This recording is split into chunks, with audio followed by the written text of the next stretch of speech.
আসসালামু আলাইকুম প্রিয় কৃষিপ্রেমী বন্ধুরা, কেমন আছেন সবাই?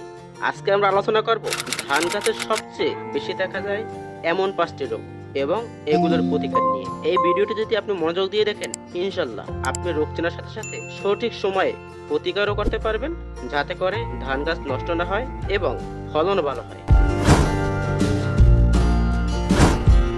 এটা ধান গাছের সবচেয়ে মারাত্মক রোগ। পাতায় ছোট্ট ছোট্ট বাদামি দাগ দিয়ে শুরু হয়, পরে পাতায় জলা দাগ দেখা যায়, গাছ কুঁজো হয়ে যায় এবং ফলন একেবারে কমে যায়। এই রোগ প্রতিরোধের জন্য রোপণের 20 থেকে 25 দিন পর থেকে প্রতি 10 দিন একবার করে জেল্ট বা নোটি নামের ছত্রাকনাশক মিশিয়ে গাছে ছিটিয়ে দিন।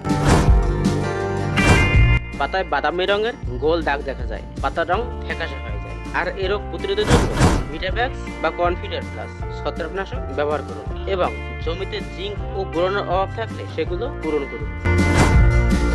পাতার প্রান্ত থেকে বাদামি হয়ে শুকিয়ে যেতে থাকে, একে ধান গাছের জলপচা রোগও বলে। এই রোগ প্রতিরোধের জন্য প্রতি 10 লিটার পানিতে 20 গ্রাম স্ট্রোপ্রোসাইক্লোন ও 20 গ্রাম কপার অক্সিক্লোরাইড মিশিয়ে স্প্রে করুন। পরিষ্কার পানি ব্যবহার করুন এবং জমিতে পানি আটকে রাখবেন না। ধান গাছের গোড়ার অংশে সাদা বাদামি দাগ দেখা যায় এবং ধীরে ধীরে তা উপরের দিকে ছড়িয়ে পড়ে। আর এই রোগ প্রতিরোধের জন্য লিডা বা নেটিভো জাতীয় ছত্রাকনাশক ব্যবহার করুন।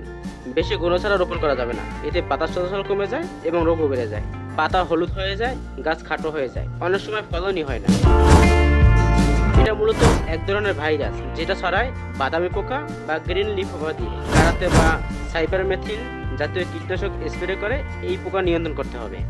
প্রিয় বন্ধুরা, আপনার ধান গাছে যদি এসব লক্ষণ দেখা যায়, তাহলে দেরি না করেই ভিডিওতে বলা প্রতিকারগুলো ব্যবহার করুন। আর অবশ্যই প্রতিটি স্প্রের আগে বা পরে জমিতে পরিমিত পানি ও সারের ব্যবস্থা রাখতে ভুলবেন না। ভিডিওটি ভালো লাগলে একটা লাইক দিন, কমেন্টে লিখুন আপনার অভিজ্ঞতা আর শেয়ার করে দিন অন্য কৃষক ভাইদের সঙ্গে। আর এখনো যদি চ্যানেলে নতুন হয়ে থাকেন, তাহলে সাবস্ক্রাইব করে পাশে থাকবেন। আল্লাহ হাফেজ, দেখা হবে পরের ভিডিওতে।